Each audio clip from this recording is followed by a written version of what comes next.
Muito boa noite a todos. Sejam muito bem-vindos. Hoje nós vamos refletir sobre não julgar para não ser julgado. É contado no livro Contos e Apólogos, pelo espírito Irmão X, conhecido também é o Humberto Campos, o espírito Humberto Campos, pela psicografia de Chico Xavier. Em um capítulo desse livro tem a seguinte história sobre discernimento, a lição do discernimento. É contado nesse capítulo do livro que, após aquela situação conhecida do Evangelho, em que o público estava para apedrejar Maria Madalena, Jesus, naquela ocasião, falou que atire a primeira pedra quem nunca tivesse cometido equívocos. E, como sabemos, nessa situação, as pessoas acabaram por não apedrejá-la e ela acabou por seguir a sua vida naquela reencarnação. E, após isso, os discípulos ficaram um tanto intrigados porque Jesus teria falado aquilo e aquela mulher teria sido salva, porque naquele contexto daquela época era algo comum e visto com naturalidade aquela barbaridade.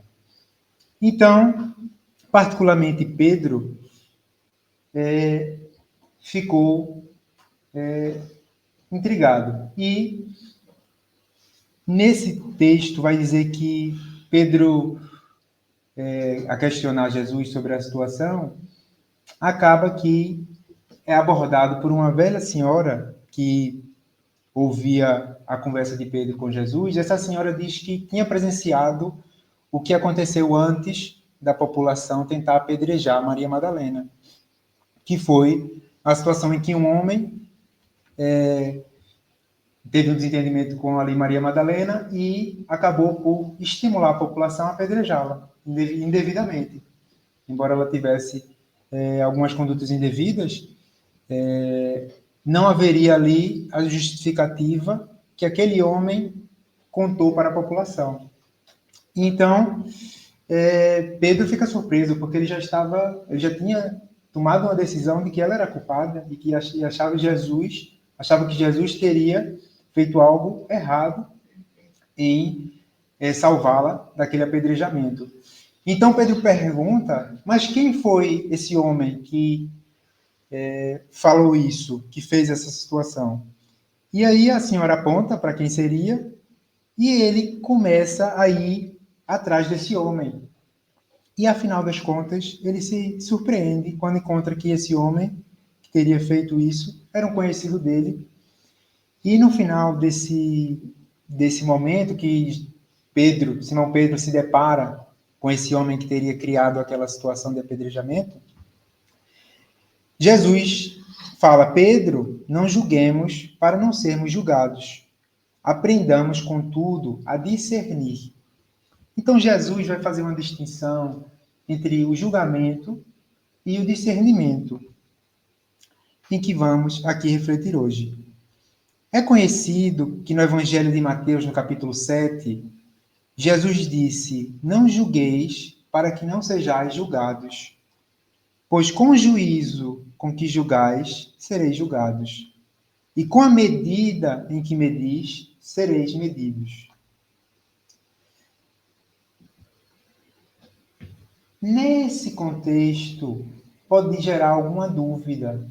Por que Jesus diz para não julgarmos se nós precisamos, em alguma medida, utilizar nossa inteligência para distinguir as atitudes boas das atitudes más? O que seria esse julgamento que Jesus colocou como algo errado, equivocado? Porque nós todos temos a nossa inteligência e alguma necessidade de buscar aperfeiçoar nossa inteligência, utilizar a nossa inteligência e refletir. No Livro dos Espíritos, foi esclarecido que nós evoluímos na lei do progresso a partir do desenvolvimento da nossa inteligência e da nossa moral. E a moral, na questão 629, vai ser dito que é a capacidade de distinguir entre o bem e o mal. Essa é a moral. Então, é importante para a nossa evolução a gente distinguir o bem e o mal. Além disso, na questão 631, vai ser perguntado o seguinte: o homem tem meios de distinguir por si mesmo o que é bem do que é mal? E os espíritos esclareceram: sim, quando crê em Deus e o quer saber, e a vontade, o nosso desejo de querer saber, de buscar. Deus lhe deu a inteligência para distinguir um do outro. Então, pode parecer que tem alguma contradição entre o não julgar e a nossa necessidade de distinguir o bem do mal. No livro O Consolador, o Espírito Emmanuel, através da psicografia de Chico Xavier, vai esclarecer essa distinção do que seria nós usarmos a nossa inteligência para discernir, para distinguir o bem do mal, e o julgamento que Jesus colocou como indevido, que não nos traz benefícios. Emmanuel vai responder a seguinte pergunta nesse livro: considerando a determinação positiva do não julgueis, a determinação que está no Evangelho de não julgar, como poderemos discernir o bem do mal sem julgar, sem julgamento? Então, o Espírito Emmanuel vai dizer o seguinte: entre julgar e discernir há sempre grande distância. O ato de julgar, para a especificação de consequências definitivas, pertence à autoridade divina. Ou seja, ele está trazendo aqui a informação de que o julgamento ele está levando em consideração todas as circunstâncias, tudo que se pode levar em consideração para definir uma determinada atitude, tendo em vista o seu passado, o seu presente, as circunstâncias que envolvem aquela situação. Então, isso depende da autoridade divina. Porém, o direito de análise está instituído para todos os espíritos, todos nós, de modo que discernindo o bem e o mal, o erro e a verdade, possam as criaturas traçar as diretrizes do seu melhor caminho para Deus.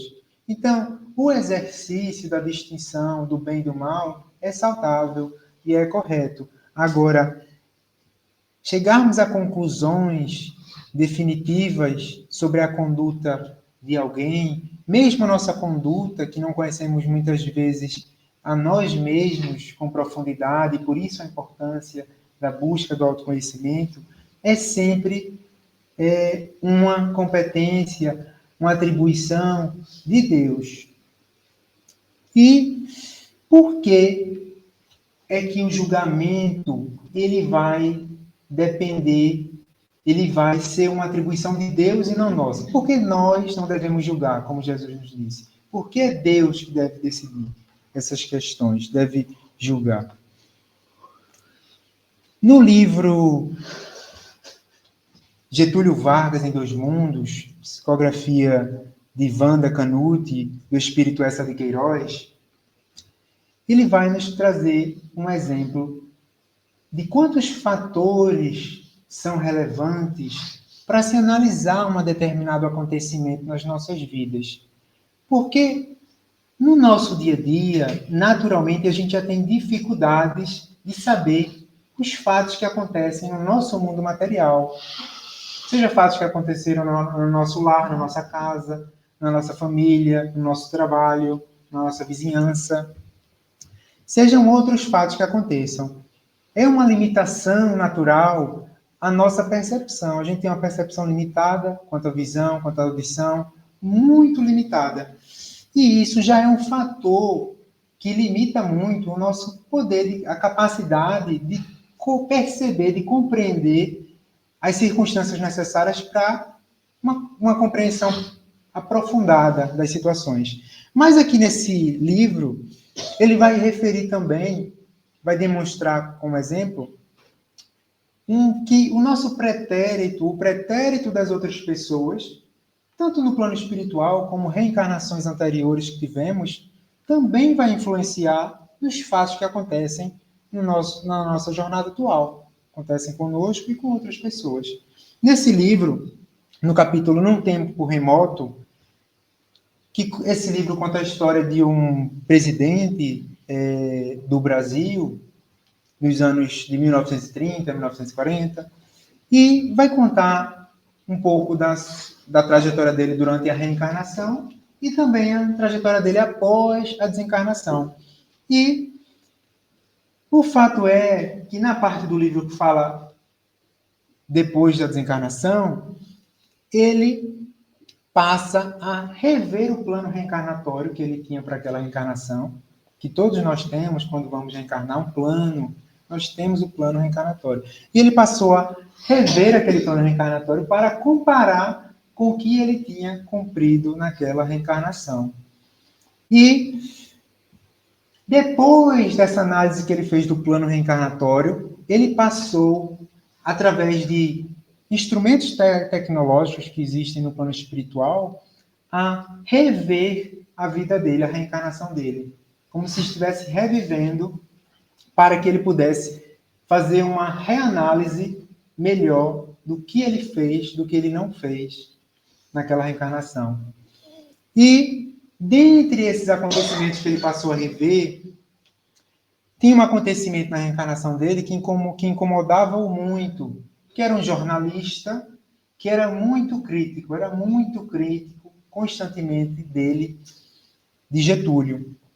E chegou a uma determinada etapa dessa análise das vidas dele, da vida de Getúlio, que então ele pôde descobrir o porquê daquele jornalista era tão crítico sobre ele.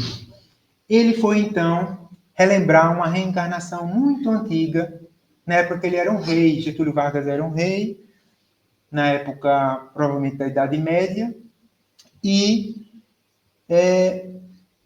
as tropas dele tomaram outro território e trouxeram o líder daquele território que foi tomado até Getúlio Vargas.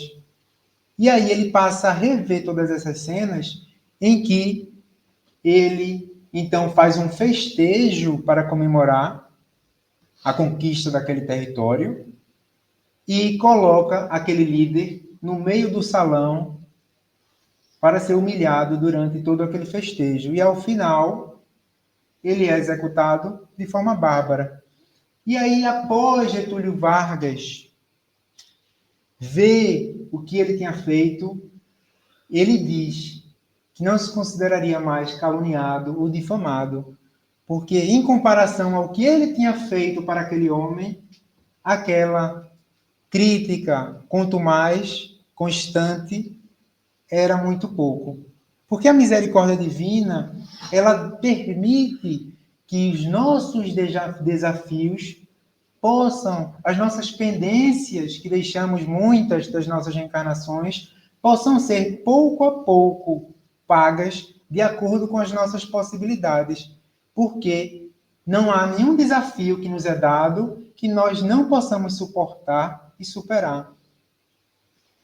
Então, essa compreensão dos fatos, nós não conseguimos. Deus consegue.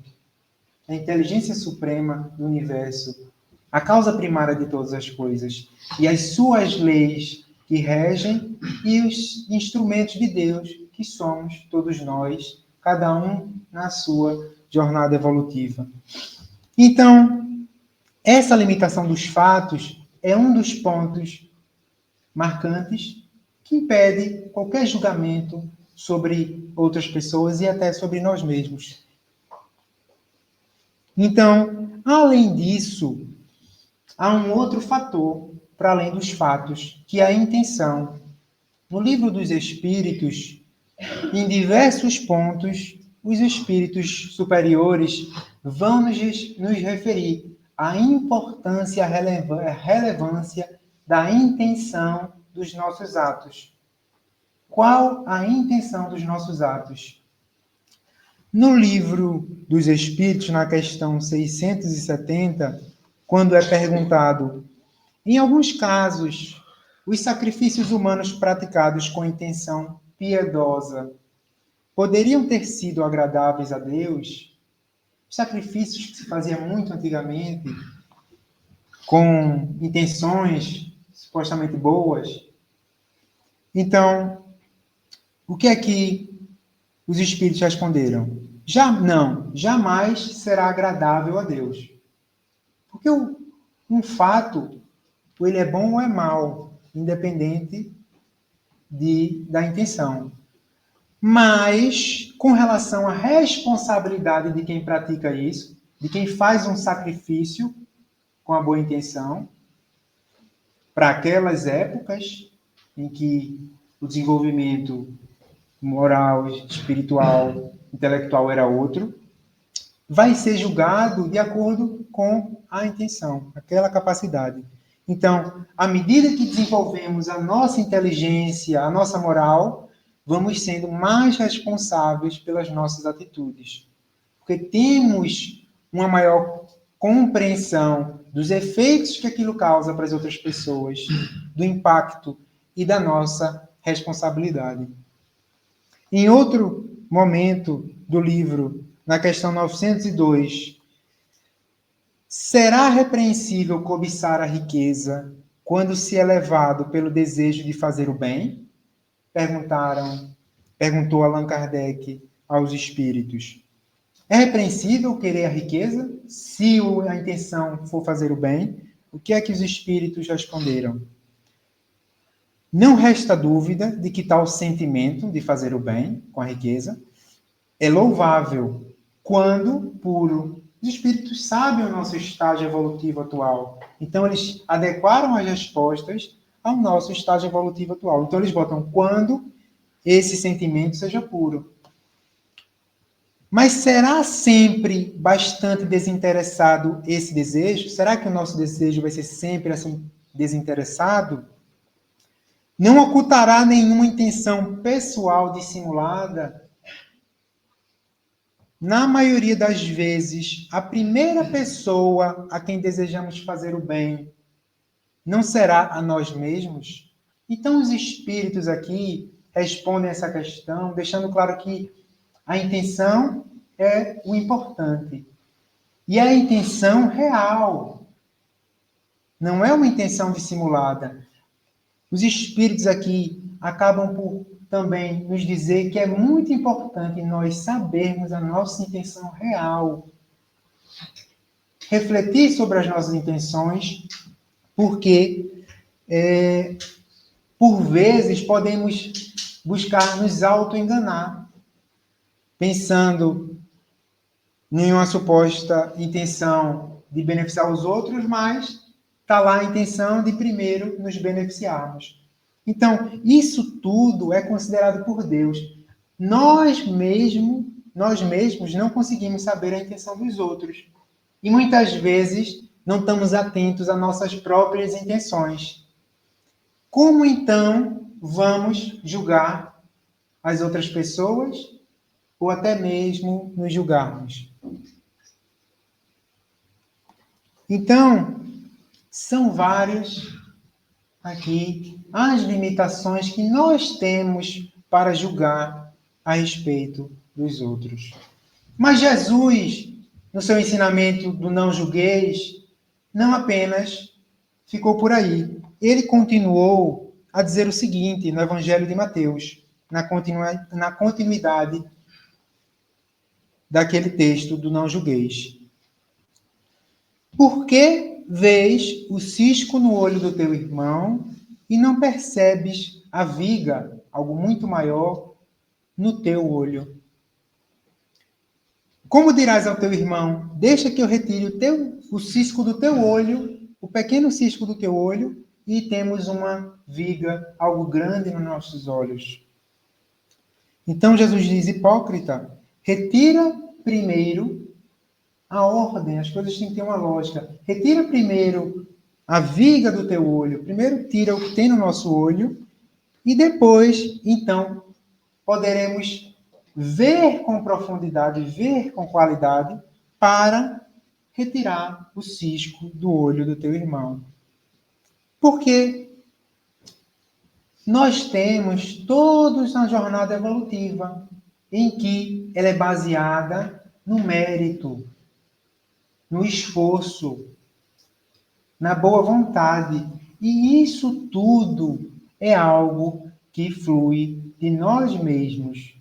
Porque Deus, quando criou os espíritos, colocou a centelha divina, que nos impulsiona à evolução e que nós mesmos precisamos utilizar a nossa vontade para evoluir. Ninguém vai evoluir por decorrência da vontade de outrem. Nós vivemos em sociedade e devemos nos auxiliar, porque fora da caridade não há salvação. Mas diante de tantas limitações que nós temos, é importante que a prioridade seja o nosso autoaprimoramento. Porque Jesus, ele explica, depois de nós nos autoaprimorarmos, é que conseguimos auxiliar o outro. Uma pessoa que já está caída no chão não vai conseguir levantar o outro. Primeiro precisamos nos levantar para estar em posição de levantar um outro que está caído. Então, é importante a prioridade em nós buscarmos estar bem, sempre, cada vez mais. O trajetória é longa e a cada dia nós cometemos muitos equívocos e podemos, estando atentos, melhorarmos pouco a pouco. Então, o julgamento, ele depende da intenção. E essa intenção que nós não conseguimos saber do outro, ao menos nós podemos praticar, saber a nossa própria intenção, buscar o autoconhecimento. Tem uma questão do Livro dos Espíritos que o Espírito Santo Agostinho veio nos falar sobre a importância de nós refletirmos sobre as nossas atitudes do nosso dia. Que ele refere que na reencarnação dele, como Agostinho de Hipona, ele fazia essa reflexão e que ajudou muito ele naquele momento, naquela jornada.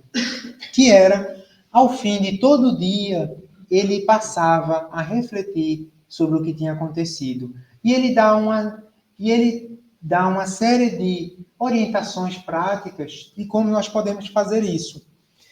Dentre essas orientações que ele nos refere, ele fala o seguinte: portanto, questionai-vos, interrogai-vos sobre o que tendes feito e com que objetivo agiste em dada circunstância. Podemos pensar, mas eu já sei o objetivo que agimos.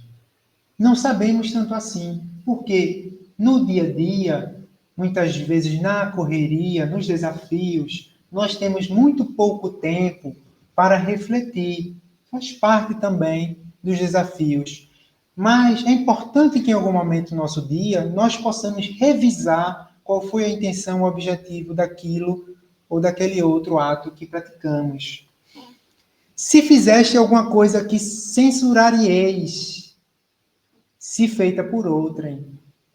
Aquilo que eu fiz, se outra pessoa tivesse feito, eu iria censurá-la? Buscar uma visão mais imparcial, se colocar outra pessoa e imaginar. Se praticastes alguma ação que não ousaríeis confessar, aquilo que nós não contaríamos para ninguém, será que ali não contaríamos por causa de alguma intenção menos bondosa? Perguntai ainda isto: se aprovesse a Deus chamar-me nesse momento, porque estamos aqui, mas, como da lei da natureza, podemos não estar encarnados em outro momento. desse mesmo dia, amanhã, qualquer dia que seja. E se Deus nos chamaste, teríamos nós que temer o olhar de alguém ao entrar de novo no mundo dos espíritos, onde nada é oculto. É muito interessante nas leituras espíritas que eles nos contam que no plano espiritual não há a divisão hierárquica que existe na sociedade atual do planeta Terra dos encarnados, baseada em estado social, riqueza e por aí vai. No plano espiritual, os espíritos se olham e logo veem o nível evolutivo do outro espírito. E que muitas vezes espíritos muito evoluídos buscam disfarçar o seu nível evolutivo, que geralmente eles irradiam muita luz. E eles buscam muitas vezes disfarçar para não ofender os espíritos menos evoluídos, não se sentirem ofendidos ou humilhados perante essa situação. Mas no plano espiritual, nada é oculto, não é a intenção, não é o nível evolutivo. Então, aquele, pois, que tem o sério desejo de melhorar-se, perscrute a sua consciência, investigue a sua consciência, a fim de extirpar de si as más tendências, como arranca as ervas daninhas do seu jardim. É muito interessante essas analogias, que facilitam a gente lembrar e buscar, praticar. Assim como a gente cuida da nossa casa, vamos organizar, vamos limpar, vamos organizar, se tiver alguma área externa também organizar, cuidar e aperfeiçoar, fazer um aprimoramento na casa. O Espiritismo vem nos deixar claro que o mais importante é o nosso aperfeiçoamento interno, essa melhoria interna, a reforma íntima. Então, faça, como nos diz aqui o Espírito Santo Agostinho, faça o balanço de sua jornada moral, o balanço, avaliando, a exemplo do comerciante, seus lucros e perdas. E eu vos garanto que o lucro sobrepujará os prejuízos. Assim como no comércio, é preciso haver uma análise dos ganhos e perdas de modo periódico, nós também precisamos.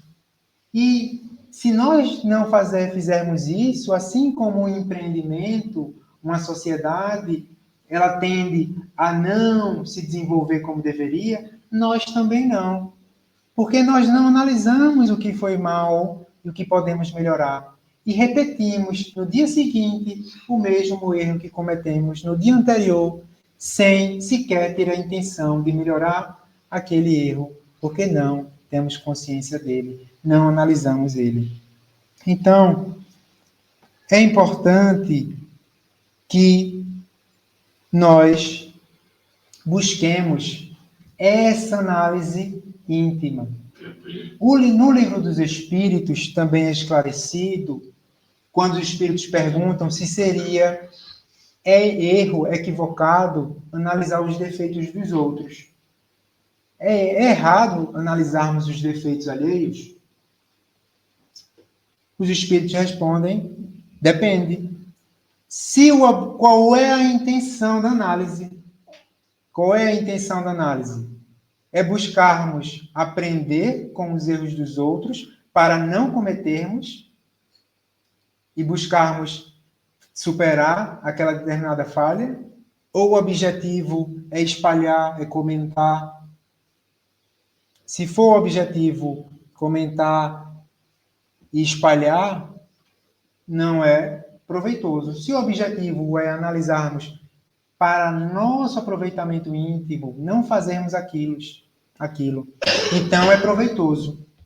Agora, então, o que é que pode nos auxiliar no nosso discernimento?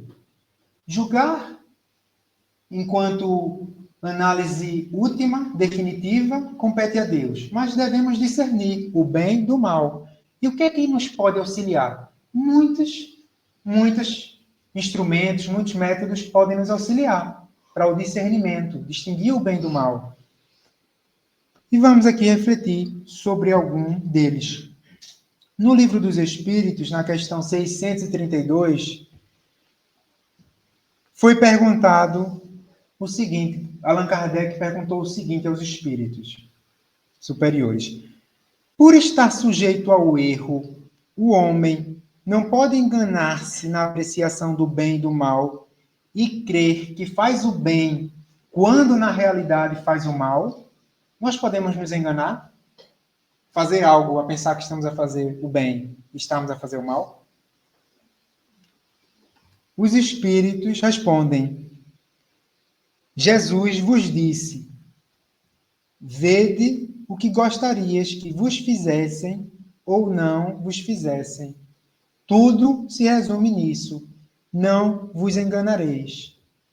Nós, sim, muitas vezes cometemos equívocos a pensar que estamos a fazer o bem. Podemos imaginar uma cena simples de uma pessoa que cai no passeio e precisa de um atendimento de emergência. Se passa uma pessoa que busca auxiliá-la, mas não tem conhecimento médico, a pessoa pode eventualmente dar água, dar algum medicamento, dar algo, mas que sem o conhecimento, embora a boa intenção, vai fazer algo de negativo para aquela pessoa, porque não tem o conhecimento, tem a intenção, não tem o conhecimento. Então, nós temos essas limitações, mas esse princípio aqui que os espíritos nos dizem é basilar. É um princípio que deve nos acompanhar sempre. É uma lei que nos deve acompanhar sempre. Pensar no que gostariam que nos fizessem. E refletir sobre isso. E isso, muitas vezes, vai exigir uma reflexão profunda. Porque, muitas vezes, não sabemos muito bem o que nós gostaríamos que nos fizesse. O desafio do autoconhecimento. E Allan Kardec, ele vai muito perspicaz, muito inteligente, ele era um pedagogo com alto nível de conhecimento em pedagogia e em ciência. Ele disse o seguinte: a regra do bem e do mal que foi referida, ou seja, pensar no que eu gostaria que me fizessem, e assim eu vou fazer com outro. Ele disse o seguinte, que essa regra poderia se chamar de reciprocidade ou de solidariedade, que tem a ver com mais de uma pessoa. O que eu gostaria que fizesse comigo, eu vou fazer com outro. Mas ele colocou o seguinte: não pode ser aplicada a uma conduta pessoal do homem para com ele mesmo. Então, achará ele, na lei natural, a regra dessa conduta e um guia seguro? Muitas vezes, nós nos deparamos com situações que temos que decidir algo com relação a nós mesmos. Com relação à nossa alimentação, com relação ao nosso sono, com relação à nossa atividade profissional. Como é que nós vamos saber o certo e o errado com relação a nós mesmos? Porque para sabermos o que devemos fazer com o outro, devemos saber o que gostaria que fizesse conosco. E o que saber fazer conosco mesmos. Então, os espíritos responderam: achará ele na lei natural. Desculpa, perguntou Allan Kardec. Achará ele, na lei natural, a regra dessa conduta e um guia seguro? E os espíritos responderam: quando comeis em excesso, isso vos faz mal. Pois bem, é Deus que vos dá a medida do que necessitais. Quando ultrapassais essa medida, sois punidos. Dá-se o mesmo em tudo. A lei natural traça para o homem o limite de suas necessidades. Quando ele ultrapassa, é punido pelo sofrimento. Se o homem sempre escutasse essa voz que lhe diz basta, evitaria a maior parte dos males de que acusa a natureza. Então, os espíritos dizem aqui que nós temos inteligência na medida que nós dedicamos para o aprendizado, para o conhecimento, de conhecer o que é melhor para nós. À medida que a ciência vai evoluindo, vamos descobrindo também novos factos que antes não eram considerados negativos e hoje em dia a ciência compreende como algo negativo e vice-versa. Então, é importante a busca também pelo desenvolvimento do conhecimento.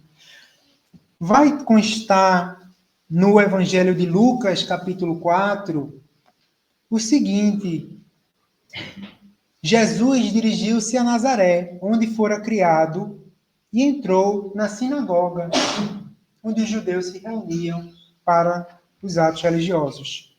Num dia de sábado, segundo o seu costume, e levantou-se para ler.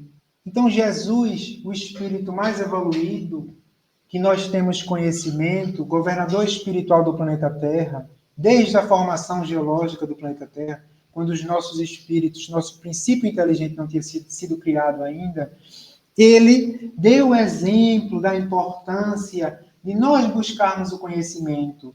Jesus não fez isso, como nos explica o Espírito Emmanuel no livro Harmonização, ele não fez isso por um convencionalismo.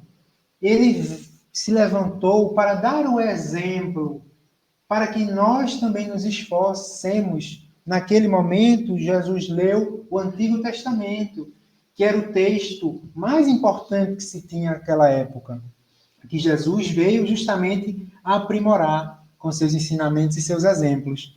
Então, a importância também dos nossos esforços, no sentido de leituras que possam agregar, enriquecer as nossas reflexões, porque quando os desafios surgem e nós não acumulamos bagagem de reflexões, é mais difícil suportar os desafios.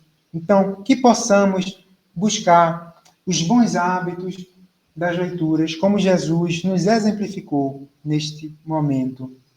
Um outro método que podemos utilizar também para evitar nossas falhas de discernimento nos foi dado no livro dos Médiuns, em que o espírito Erasto, ele disse o seguinte: na dúvida, abstente, diz um dos vossos velhos provérbios. Não admitais, portanto, senão que seja para vós de inegável evidência. Quando aparecer uma ideia nova, por menos duvidosa que vos pareça, fazei-a passar pelo crivo da razão e da lógica, e rejeitai corajosamente o que a razão e o bom senso reprovarem. Nessa época atual, que nós temos de informação a ser transmitida imediatamente, em direto, os próprios jornalistas em direto corrigem as informações na medida que elas chegam, a importância de nós termos esse senso crítico, essa tranquilidade, essa calma, para refletir tudo que nos chega, principalmente de fontes, né, que não são baseadas em instituições fidedignas, que não são baseadas em entidades fidedignas, que têm pesos e contrapesos, que nós possamos sempre passar pelo crivo da razão e da lógica. Informações anônimas, enfim, que possamos ter esse senso crítico. E aqui, a continuar esse texto, o Espírito Erasto fala uma frase marcante: é melhor repelir 10 verdades do que admitir uma única falsidade, uma só teoria errônea. Não está aqui o Espírito Erasto a dizer que nós devemos simplesmente negar por negar, porque isso também não traz a evolução, o desenvolvimento da nossa inteligência. É ter critérios e seguir esses critérios. Critérios de saber a fonte, critérios de saber se se adequa ao conhecimento que nós temos de outras matérias, se não há contradição, buscar informações, enfim. E assim, nosso discernimento vai evoluindo de uma forma saudável e que nos leva a melhores compreensões e novas experiências evolutivas. Então,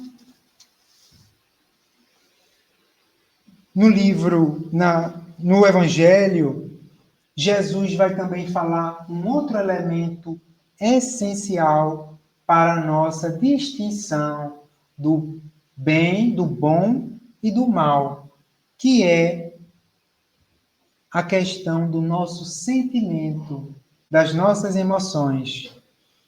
Jesus disse, lá no Evangelho de Mateus, capítulo 12, como podem vocês, que são maus, dizer coisas boas? Pois a boca fala do que está cheio o coração. Jesus nos explicou aqui que os nossos pensamentos, as nossas palavras, as nossas ações vão ser influenciadas pelos nossos sentimentos, pelas nossas emoções. Porque a inteligência, ela é responsável por uma parte da nossa tomada de decisão, mas uma outra parte é o sentimento.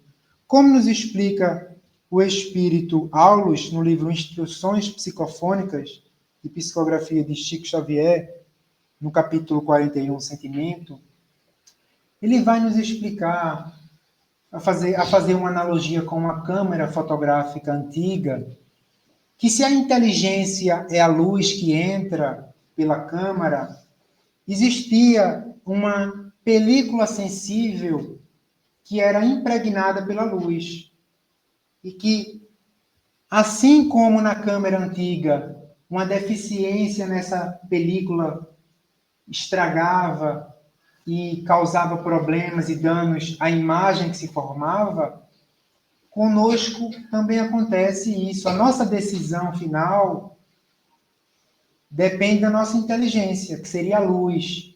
Mas essa inteligência, ela vai passar por uma película sensível, que é o nosso sentimento. E a nossa decisão, se o nosso sentimento não é bom, vai ser interferido, vai ser distorcido, deturpado. Porque quando se coloca uma água pura num jarro sujo, com barro, com sujeira, aquela água deixa de estar pura. E assim é também a nossa reflexão, o nosso discernimento. Se nós apenas pensamos que a melhor decisão é tomada com base em questões de inteligência e deixamos de lado o nosso sentimento, nossa emoção. Qual é o nosso sentimento? Qual é a nossa emoção neste momento ou naquela situação que nós tivemos um desafio? Se não tivermos essa atenção, grande chance de nossa decisão não ser tão boa, por displicência com relação ao nosso sentimento.